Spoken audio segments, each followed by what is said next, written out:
And every time I go back to India, which was happening 2 years back, things are different. I mean, it's a new country altogether, and I think it's a huge transition for the middle class. And there are reasons behind it, and I think there's the one of the biggest reasons I see is travel. I mean, people have started traveling so much. How I see middle class, whether the government likes it or not, they are actually the true reflection of the real fabric of the society. I mean, it's not the affluent. I wouldn't say that they're being ignored because they cannot be ignored anymore. The government was focused on election rallies. They were focused on, all these religious congregations happening, and there were so many other things that were happening. So I would say that point is something which the government really is answerable for. It is so important for that. But having said that, I think 70% of the responsibility should be taken up by people in general. Things like just traveling. I mean, give me a break. I have seen people posting photos of Maldives, of Goa. Goa has become wow. I mean, everybody is in Goa. And that's ridiculous. Huge feeling of helplessness for all of us. I mean, everybody I know as well. And it's whether you look at my, like you said, we in India, how it is you're a very close knit family. So my aunt, who's a doctor herself, it has taken us so much effort to convince her not to go to the hospital. She is 77. Considering that we are so far off, and if something happens, we won't be able to make it. That's a huge sense of fear which we are living by.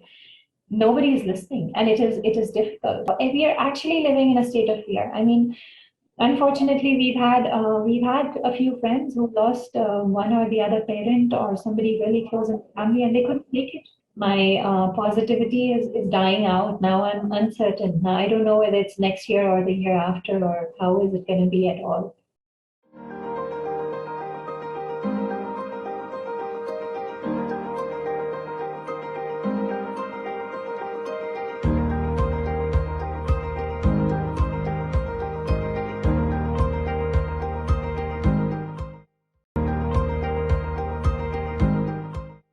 Welcome viewers, I am Alankar Srivastav and this is Middle Class Hub, India's first platform exclusively for the middle class. Viewers, as you all know, we are going through a very difficult time, not just in India, but across oceans, across borders. Everybody is facing tough time. And definitely the situation is more critical in India. The fact is, people who are staying in India and those who are staying out of India, there is a different set of challenges and problems altogether. Now we are talking about NRIs, people who can't visit their home, they can't come back because a lot of flights, many countries have banned. So they are faced with a different set of problems. And to understand their perspective, we have someone from Singapore, Ms. Aprajita Anil. She is a full-time writer and author of several children's books. She is currently working as a bureau chief with Aerospace Magazine. And she also contributes a lot of lifestyle content through her freelancing space. She is also involved with a lot of, connecting with different kind of people, taking their everyday tales and then weaving into well-curated stories. So we have someone who herself is an accomplished storyteller. So we'll try to understand the situation from someone who is an Indian sitting in Singapore, how she sees the situation, how the situation is there in Singapore, and try to understand her perspective on the lifestyle changes that has happened in the middle class over the last 10 years. And there are many dimensions to it. She is the right person to be talking about all that. So welcome Aprajita to Middle Class Hub, India's first platform exclusively for the middle class. Hi, thank you so much for having me. Yeah, so Aprajita, you are staying in Singapore and you have been involved with a lot of content and story writing and storytelling aspect. So let's talk about over the last year or so more, we have seen a lot of behavioral, or I would say change in mindset when it comes to lifestyle among middle class consumers. You have been tracking this over the last decade, so you are the right person to talk at length about it. So can you just explain to our viewers what, according to you, are the changes that has come, not just over the last year, but over the last 10 years, if not more, when it comes to the behavioral pattern, the lifestyle changes in the middle class? Yes, absolutely, absolutely. There's so many changes and things have been evolving very, very fast. In fact, I would say that 13, 14 years back when I was living right there in Delhi, it was a different scenario. And every time I go back to India, which was happening 2 years back, things are different. I mean, it's a new country altogether, and I think it's got a lot to do with the way people's lifestyle has evolved over time. It has also got a lot to do with health. I think in particular, I mean, people are very specific about being fit. There's this awareness that they need to look fit, they need to look good, and there's a sense of appreciation for that as well. So that is something which I would definitely say has changed tremendously, and there are so many reasons for it. I think long back when I was myself a student, if I aspired to, join a gym or, try and get fit, it would be something in the neighborhood, perhaps something which would, kind of fit into the budget that I had. I couldn't look at something really fancy or something nice because it would obviously shoot up. The price would shoot up. It would not be something accessible for me, which is not the story right now. I mean, people have personal trainers coming home. People are going to various kinds of gyms which are flashy, which are beautiful. You step in and you are like you're transitioned into a completely different world altogether. And I think there are lots of reasons behind it because obviously, the country has also evolved in terms of its economic capacity and all that. However, I think it's a huge transition for the middle class. And there are reasons behind it. And I think there's the one of the biggest reasons I see is travel. I mean, people have started traveling so much. So once you set a foot outside the country and you see things and you absorb things, you aspire to be like that. That is what you kind of want to go back home, you take home with you, and you want to build on that. So that is definitely there. That's something which has happened, and it's changed the whole mindset. People are approaching it completely different, with a completely different mindset altogether. So, and I see that here in Singapore. I mean, when I remember 14 years almost when I first came, and I arrived and it was early in the morning and I saw somebody running, and then my taxi went slightly ahead and I saw a few more people running, and I was like, wow, I mean, these people are running at 5:30 in the morning. I mean, 5:30 in the morning, I wasn't doing that. And it's not taking credits away from anybody back home. I mean, that's not what I mean. What I mean was that was not a culture that existed when I was there. It wasn't there. Maybe few people did it, but mostly did not do it. And over here, I suddenly realized everybody's doing it. So obviously, like, I try to imbibe that culture, and everybody tries to do that. Everybody aspires to be better. So yeah, I think that has definitely changed a lot of things. I think also, yeah, sorry. Please carry on. You were saying something. No, I think and the other factor that has really played a very important role is the stress factor. People are working very hard.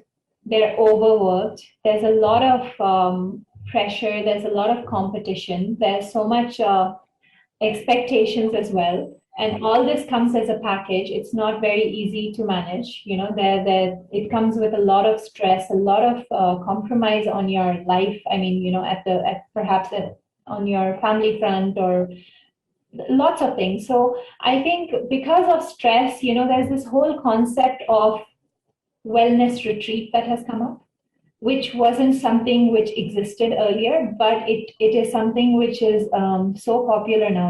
I mean, and we don't have to work too much in India for that. I mean, we have a history of yoga and Ayurveda and oils and all these things which people have figured out. I mean, the organizations have figured out that there's a demand for this, and they're very beautifully packaging the whole thing, and people are going for these wellness retreats and going for these detoxifications, and this is not the rich and the affluent class that I'm talking about. I'm talking about the middle class people, something, and it's not just attracting the foreign people from overseas, it's attracting Indians, it's attracting me. I mean, me living over here in Singapore, I aspire to really go have a detox in the Himalayas. I would love that, that is something I take a lot of pride in it as well, which is, I think, another reason for the change that's happening. It's changing your thought process as well. Yeah.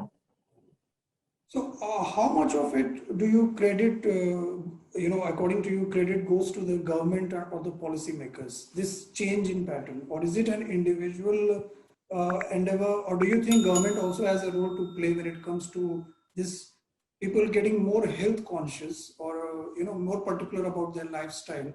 So, how much of you think is government responsible for that?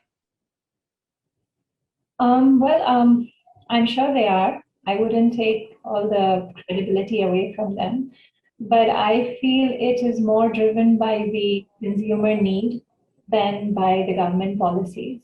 I do remember last time the current government, when they came into power for the first time, there was a lot of focus on yoga and our ancient wellness things, and it definitely helped to yoga overseas, and it made it so popular, and all that was surely there. But I mean, it's wrong to compare because these are two completely different worlds. But living where I am currently and seeing what the government does over here versus India itself, it's saddening, it's heartbreaking. There's so much more that can be done, but I don't really see that happening.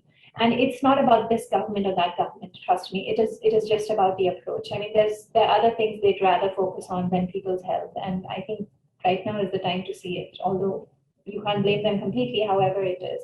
So I think it's about the consumer need and the realization of people that there's this rising demand, so they were out there to feed it in a very well curated products, and I think that has made more of a difference than policies and the governance.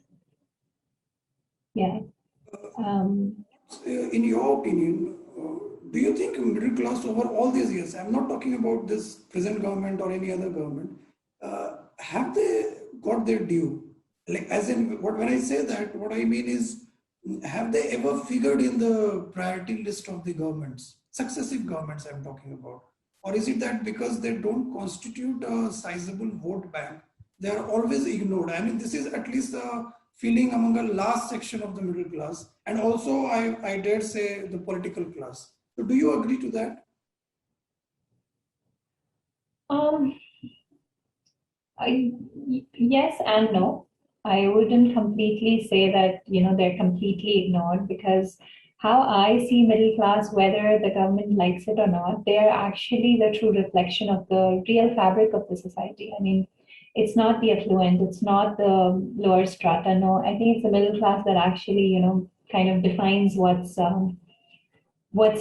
the reality of any country. I mean, that's the section from where you have these entrepreneurs coming up and creating these innovative ideas and creating growth in the society. And unlike the lower strata, who are much more focused on meeting the needs of life, survival for them is what is essential. And unlike the affluents, who have most of the things, and they're busy getting more rich, or doing other stuff. I mean, for them, it is not. It's middle class that can actually go out and question policymakers. They can go out and question the officials.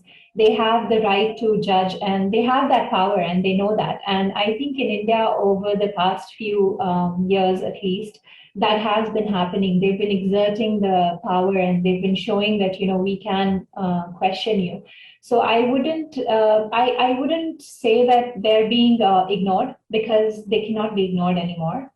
But yes, as a part of the political game that always goes on, the focus goes on the lower strata, or the focus would go on the more affluent, and the middle class would, you would kind of conveniently, yeah, just ignore and pass silently to see if things can be ignored in that way.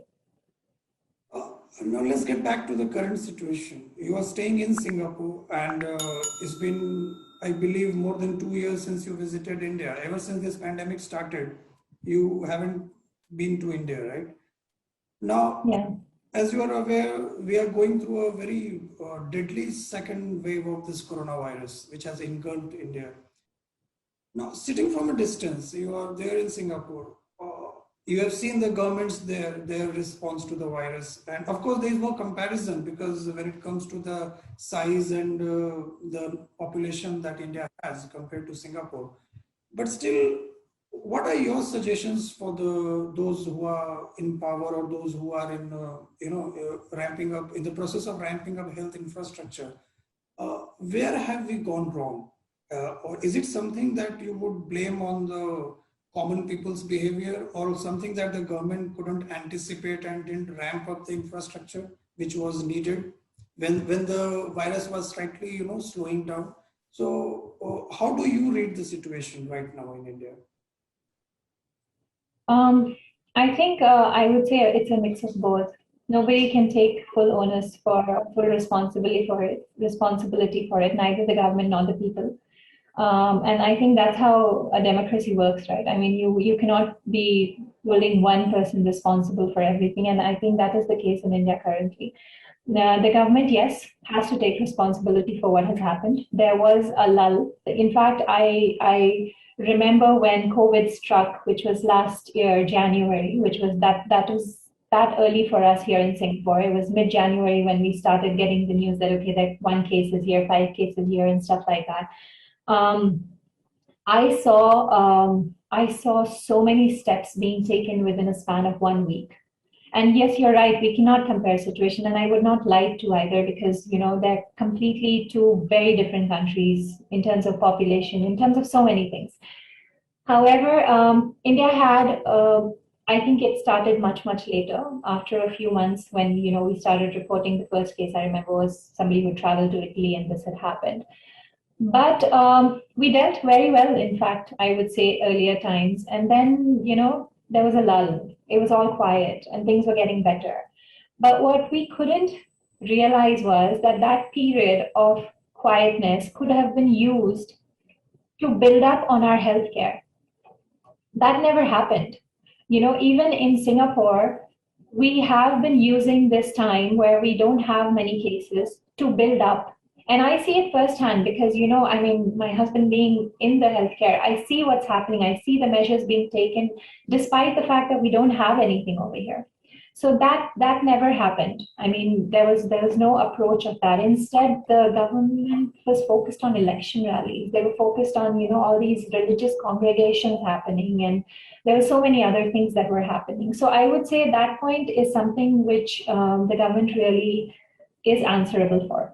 It is so important for that. But having said that, I think 70% of the responsibility should be taken up by people in general. People have, in India, I strongly feel, and this is not to offend anybody, I am an Indian, I live there, I still have those qualities of a very chalta hai approach, that I'm fine, yeah, this will happen, okay, we'll see how it goes. We just take it for granted that, or we just live in a world where we feel nothing's gonna impact us. Or if it does, I'll see how, but I'll come out of it.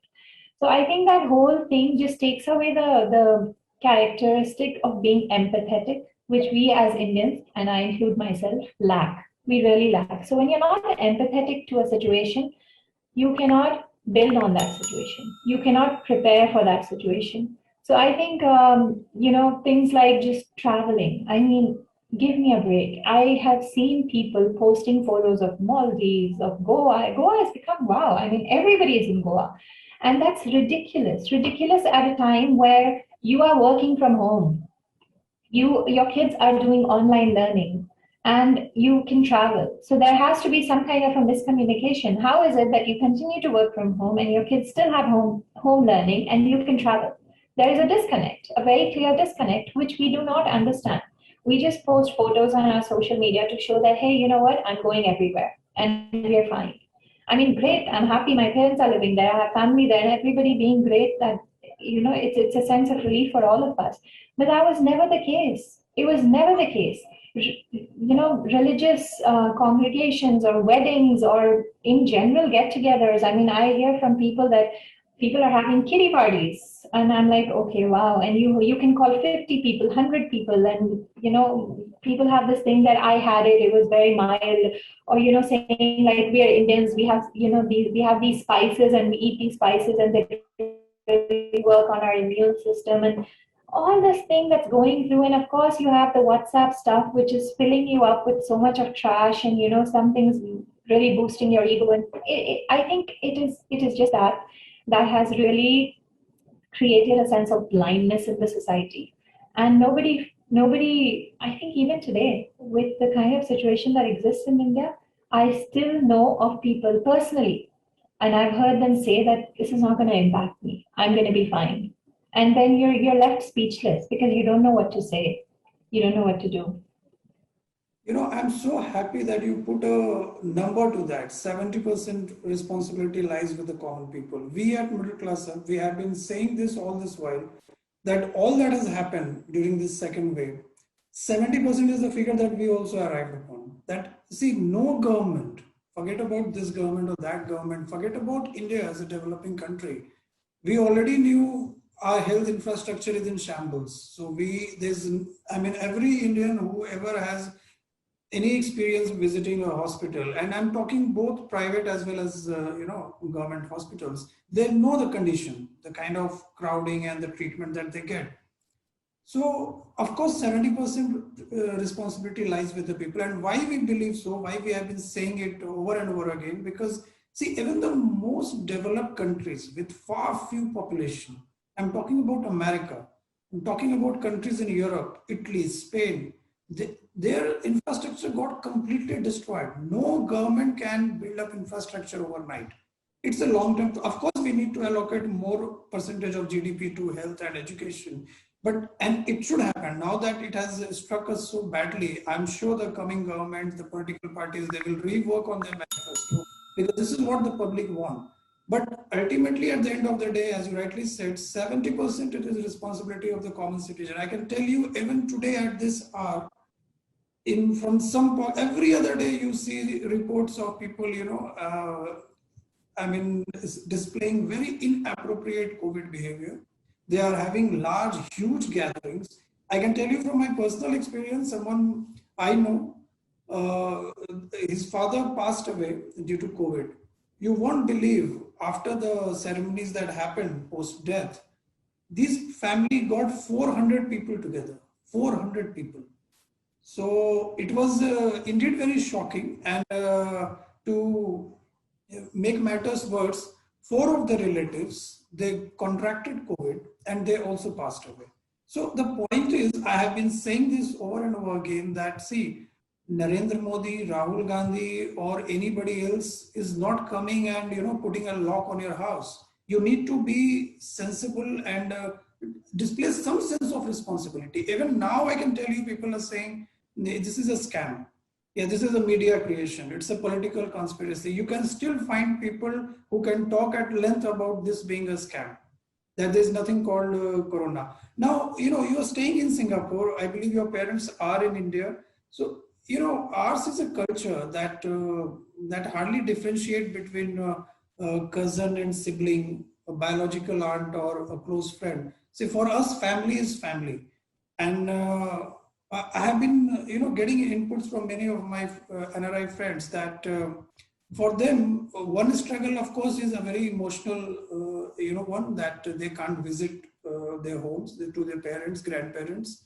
The other struggle is to convince friends and family back home to follow social distancing and masking protocol. But it's a big struggle.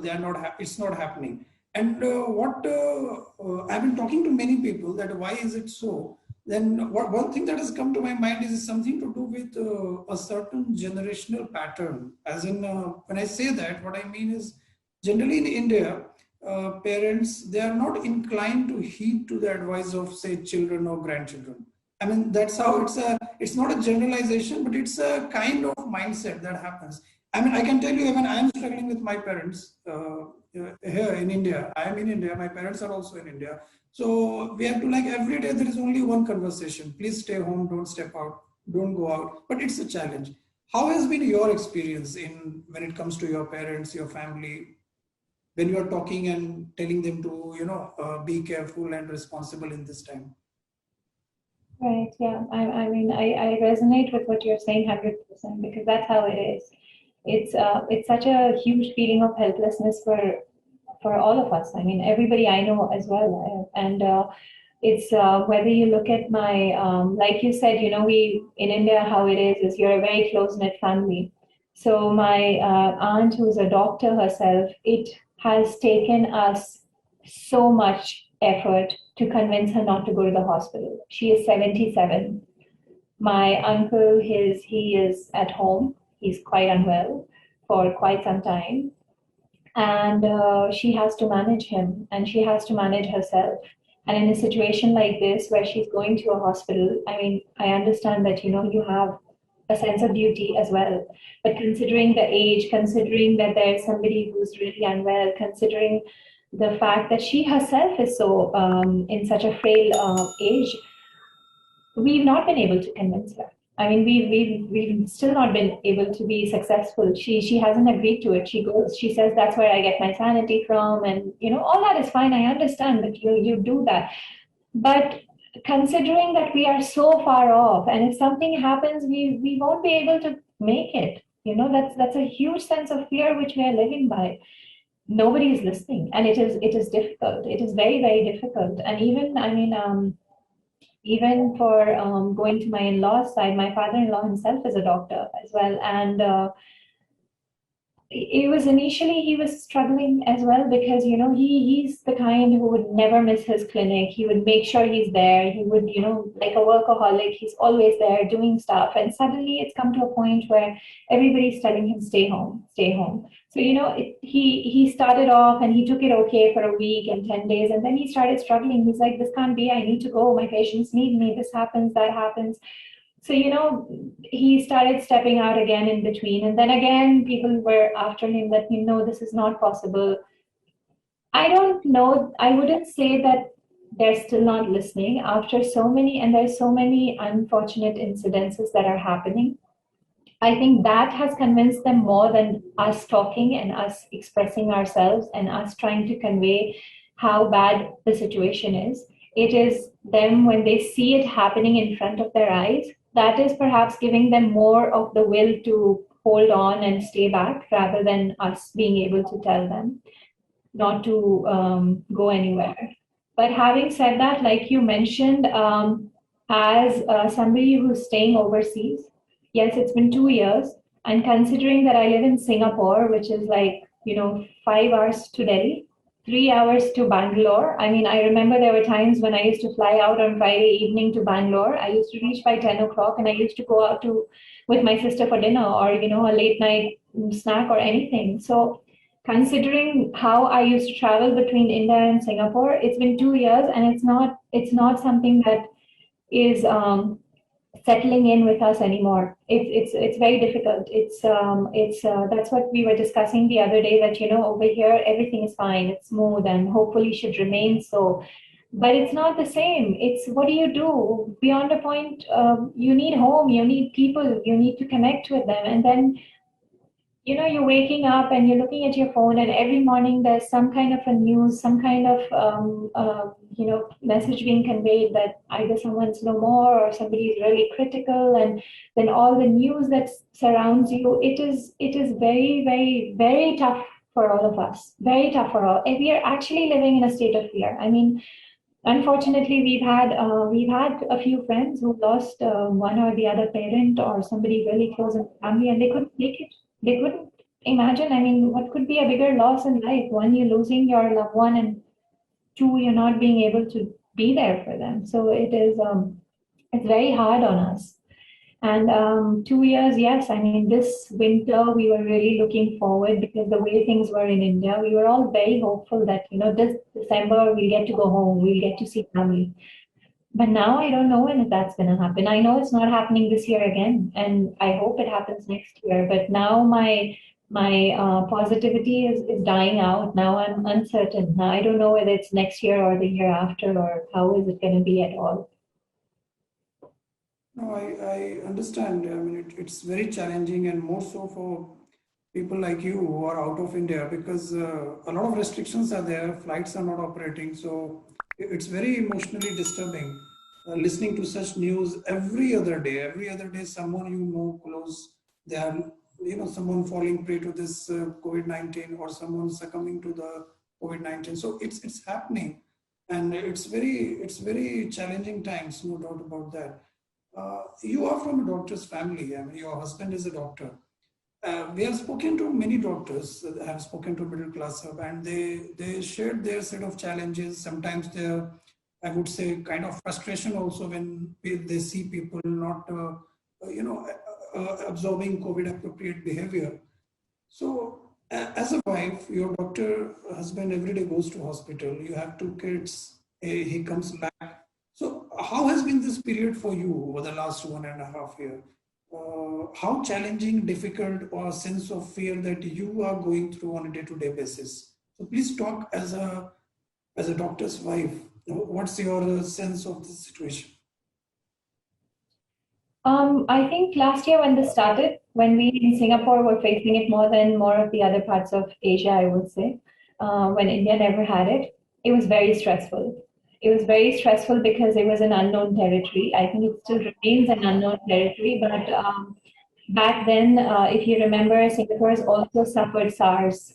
And we were not here, obviously, at that time, but the hospital where my husband's working, that's the infectious disease center. That's the hub for all the treatment that's going on. And that is where the treatment for SARS was going on. So there was a huge sense of panic, a huge sense of panic. You know, people in the society were reliving that. And when they're reliving it, you have news and you have stories everywhere to feed on. And it was not easy. And then my kids are going to school, and we didn't know whether this is going to impact children or not. So, and the first few cases that came, I remember there was one case which was not directly in my son's school, but an assistant teacher's parents who had come from China, and they were one of the ones who tested. So it was a huge panic for me. And I remember at that time when my husband used to enter the house, he used to enter and we have a room on the left side, and he used to immediately go into that shower, leave his clothes there. And, I used to make sure that all his things are there so that he goes, enters, showers, freshens up, and then comes out. And then he sits with us. I remember when we had the circuit breaker, which is the lockdown, it was like every other place, absolutely quiet, nothing happening. But the kind of fear we were living in, and especially because of him, because he needs to go. I used to make frantic calls. Do you have cases? How is it going? Do you have to go? And he was like, well, if I have to go, I have to go. And of course, I mean, if he has to go, he has to go. That's duty, and none of us would stop him from that. But you do live in that fear. What if this becomes personal? What if this does come to me? And it's not easy because you don't have family here. Yes, you have close friends to depend on, but there's a difference. There's a subtle difference. In fact, there's a huge difference, I would say, that you have somebody to fall back upon, or you could perhaps call parents that take care of my kids, and I'm going to be over here and stuff like that. So it's been very, very difficult that ways. Considering that we don't have too many cases right now in Singapore, however, in the past 2 weeks, there have been some news of here and there, and there is a fear that it might spike, and we're all keeping our fingers crossed. The other thing that I would have to say is, which I think specifically about my husband, which is stressing him out, is that, being a doctor and coming from India, you live in a tight-knit society. You have friends, you have families, you have, your other loved ones and close ones, and everybody knows that you're a doctor. So initially, when in the past, last month, when situation in India started to become very grim, we obviously were getting calls from our very close family, everybody checking up on each other, or incidents here and there. And obviously, my husband picking up the phone and making sure, calling every single person in his family, in my family, and telling that, remember to do this, remember to do that. why don't you buy this thing? It was last year when I remember it was January, there was no COVID in India. And we called up everybody and said, please go buy an oximeter for yourself before it gets sold out, because sooner or later it will come to India. And when it comes, it will be out of control. So just go get it. So I remember everybody in our family had the oximeter last year, February. So similarly, he picked up the phone and he's on the phone most of the time, calling and checking and all. And then people in our immediate family started getting it. And thankfully it was very light and people recovered and all that stuff. But then every day we get calls from India, from, a friend of a friend or a relative or a very distant relative or, stuff like that. So every morning he wakes up to calls like that where he has to address, because that's him. I mean, he has to do it. People are reaching out for help. And in a situation like that, you cannot say no. So, he's not out there in the field helping people out. But once you call me and you take some suggestion from me, which can, also not work out well, situation can go wrong for you and you can end up losing your life or losing your loved ones, you would feel a sense of responsibility. So I have seen him in the past 2 weeks. He feels so drained out. And this is despite the fact that there's no COVID here. I mean, I wouldn't say no COVID, but it's insignificant currently, because we are dealing with it indirectly from what's happening in India. Every day, I think he comes back from work and he spends about an hour to 2 hours in the night talking to different people, addressing different needs. And then he takes the responsibility. In the morning, he'll make sure he message them, checking, okay, what's your SpO2 level? Did you get this blood test done? Do send me the report. So, in between the work that he has going on for himself, he has all these other reports and all these other people he needs to look into, which is not easy. And otherwise, yeah, it's not easy for us either. And there's so many people I know, considering the current situation where people are actually gasping for breath in India. Here, the community, the Indian community, have been frantically looking for oxygen concentrators. So, sourcing it from Singapore, shipping it to India, and it's expensive. I mean, in India itself, it is so expensive. So shipping it all the way from here to India and making sure it reaches is very, very expensive. But nobody's looking at the cost. I mean, if you can afford it, please do it. But what's the sad part? In between this process where you're ready to spend over 1 lakh, 2 lakh rupees and get this through, there are people who've been writing in these groups that I belong to here in Singapore, COVID support group, who are getting cheated, who are getting, who are losing the money. And it's not the money they're worried about. It's about the people they were sending it for. Some people are really critical and there's no way out. So that is something that is impacting. I mean, we are all in it together, and I know we are calling each other and frantically finding out. So that is obviously one thing. And the other thing I think, which is also there, is that he is from India, but we need to keep in mind that we have our own medical licensing issues here. So he cannot go on record and report for people. So, what he's saying and what he's giving is more of a suggestion. It's more of an advice. It's not coming as a prescription. It cannot come as a prescription. So you feel a huge sense of responsibility when you do that. We've also been getting a lot of calls, and it's not a problem, but it's just that we feel helpless because we can't do much, because people haven't been able to get beds, or they're looking for oxygen cylinders, and their kits, blood test kits, which are running out. So so he's been getting calls. If you know a doctor in this place, can you help me out? Do you have a friend over here? Can you suggest something? And unfortunately, even his friends over there, everybody's so overworked, that nobody is able to help. So it's very disheartening to say, no, I'm sorry, I haven't been able to, or I can't connect you, or no, I'm sorry, I don't know anybody over there, because these are people who've tried everything, and that's perhaps they come to us as one of their last resorts, that, okay, I can't get it directly, maybe I should approach this person.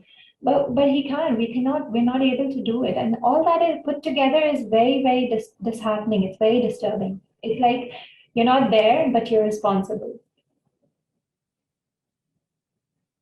No, thank you for sharing your the various emotions and various aspect to the problem that both your husband and you are facing over there. Because I think it's more to do with emotional stress, being not there when it's needed the most, and being not able to help, and more so from for someone who is part of the medical fraternity. So it's even more disheartening. Now, someone calling me asking to arrange for hospital beds, me saying no, understood. But for a doctor to say, but then we all know the system is overwhelmed. And even in India, see, the problem is you mentioned about oxygen concentrators and the kind of black marketing that's happening. I believe that any crisis situation, it brings both the best and the worst of the human side. There are people who have been doing exceptional work in these trying times. I can tell you, they are putting their lives on the line, their families, Absolutely. and they are helping those in the need. But still, there are some, and I would just stick my neck out and I'll say, uh, this bad behavior, I would say, is more, it's more coming from affluent section. Even when it comes to not having a COVID appropriate behavior, like recently what happened, like someone going out and posting their vacation pics on in Maldives or Goa in such trying times, we know a common people who are running from hospital to hospital in search of oxygen, ventilators, hospital beds, or remdesivir injection. These are the people who save for 5 years, then they plan a trip to another city. I'm talking about those people, right? So they are not responsible for this surge. And I have always said this, though many people don't like it, but I have always maintained that this is coming. This virus itself has come from people who are widely traveled, who are quite affluent, who gives a damn to the guidelines issued by the government, and then it's very convenient to turn around and blame the government of the day. You people are not behaving not behaving with any sense of responsibility. Even these oxygen concentrators, you must be aware of Delhi's Khan market, quite an affluent Yes. market. Not only people from affluent class, they only visit this Khan market. So recently the reports saying, I am not sure about the veracity of it, but that's what they're saying, that the Khan Chacha restaurant, Delhi police seized God knows how many oxygen concentrators they have got from China, and it was like available at 5 times, 10 times the price. So, and I know even personally near to my society where I stay in Greater Noida, India, that there are people, there are auto wallahs, who are offering free services to people who want to visit hospitals. I know personally 2 or 3 auto wallahs. There was this one from, if I am not mistaken, from Indore in Madhya Pradesh, that he converted his auto into ambulance. He tried to put all the features in his auto, and for free he is taking people. And then there are ambulance system here in India where people are charging about 15,000, 20,000 rupees for say 10-kilometer journey. So that's what it's happening. So it's a market dynamics. Many people say that the demand, outstrips the supply, then it happens. But then it's also a reflection of the human mindset and your basic DNA, that even in such trying times, I have always said that, see, right now, there's a lot of talk going on making these vaccines patent free. That India is leading this global campaign. South Africa is part of it. The US has also seconded this proposal, but it's still a long way to go because there are commercial interests involved. But at this time, when the survival itself of human civilization is at stake, I believe everything else becomes secondary, and you've got to come together. Because see, if India is not safe or any other country is not safe, Singapore, US, or any other country cannot remain safe because it's a global challenge. Absolutely. Yes. And you have to come together on it. You can't just, like, there are reports which say that America is hoarding a lot of medicines. They don't need those vaccines. They have already done quite a significant number of vaccination, but still they are sitting on the piles of vaccines. Whereas there are many countries, they haven't even started. Their frontline workers also, the healthcare workers have also not got any vaccine. So there are countries. India, even today I say that we are very proud to belong to a country that we have helped many countries over the last year, ever since the vaccines rolled out. We have Indian government has provided medicines to many poor countries as aid, and some also has gone in exchange for money. But many countries have been benefited. But because of this surge back home now, there is some freeze on that, and understandably also because a lot of pressure on the government here. Uh, I mean, thank you so much for putting all these things in perspective from your point of view, sitting there in Singapore. Let's talk about storytelling. I mean, you are an accomplished author, writer. You like weaving stories out of ordinary tales of people. How do you see storytelling? Storytelling in today's time, where this becomes a very great way of connecting across oceans. And so, your sense of that, and also how storytelling has evolved over the last centuries, if you can just talk about that. I think the most important way it has evolved is the subject matter. Initially, all of us, initially when I started working, I remember, it was about prominent faces. It was about prominent people. It was always about the who's who of an industry or the society, or, it was not about just any common man, which is not true today. And with so many different kinds of platforms, especially the social media, I think it is a tool which everybody has. And a lot of people are using it for the good as well. So many common man's story is coming out, where I would say a middle class person's story is coming out, which was not there earlier. We always focused on what the rich are doing, how they are partying or how they're celebrating or how everything is big for them, how amazing their weddings are, and all that stuff was there in the news, or how the lower strata of the society is suffering. So, it was the richness of the rich and the sufferings of the poor, which made for a good story. I mean, unfortunate, but that made for a good story, which is not the case anymore. And I think how I really use it is I really like reaching out to common man, and everybody has a story to tell. It's whether it's you, whether it's me, whether it's my neighbor, whether it's my neighbor's kids who's maybe a 4-year old. It's really about reaching out. It's really about listening to what they're saying. It's really about putting it in context of their surrounding, and then bringing out the real story, the real picture of it. And I think that is a tool which people are using big time now, and it is giving way to a lot of information, a lot of I would say good stories as well. Thank you, Aprajita, for sparing time to speak to middle class. I think it was very important because we have been getting a lot of calls, queries from our viewers who their families, they're out of India. So they also wanted to, they are connected in some way or other, but they wanted us to get a sense of someone who is sitting across borders, worried about family back home, and the everyday challenges that they are going through. Because as you rightly said, being not there when it's needed the most, this is the most painful experience, and we pray that no one should go through it. So thank you so much for sparing your time. We wish you all the best, and stay safe. Stay safe, and goes to your family, to everyone out there, and stay safe. And hopefully, we wish you come back to India soon as things improve, and then you can meet your family, of course. Thank you so much. Thank you. And same prayers for the whole country. I hope things settle down really, really soon. Thank you. Thank you. Thank you, Aprajita.